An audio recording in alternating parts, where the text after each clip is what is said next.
பூனாம்பேடு அடுத்த ஆத்தூர் பகுதியில் ஈச்சர் லோடு வாகனத்தில் கண்ணாடி ஏற்றிச் சென்றதில் சென்னை மற்றும் எறும்பேடு பகுதியை சேர்ந்த நரேந்திரன் மற்றும் பூபாலன் ஆகியோர் இந்த வாகனத்தில் வந்துள்ளனர். அப்பொழுது பூனாம்பேடு புதுப்பட்டல் இடையே ஏரியில் இருந்து வரக்கூடிய உபரி நீரானது சாலையில் சென்று கொண்டிருந்தது.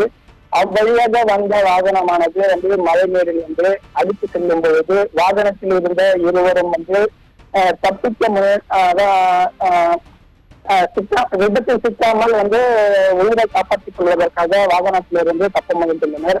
அப்பொழுது எதிர்பாராத விதமாக அவர்கள் மழை நீரில் அடித்து செல்லப்பட்டனர். உடனடியாக இது குறித்து செய்யூர் தீயணைப்பு துறையினருக்கு தகவல் கொடுத்ததின் பேரில் மழை நீரில் அடித்து செல்லப்பட்ட இருவர்களை மீட்டுள்ளனர். தற்போது செங்கல்பட்டு மாவட்டத்தில் இச்சம்பவமானது பெரும் பரபரப்பை ஏற்பட்டு வருகிறது.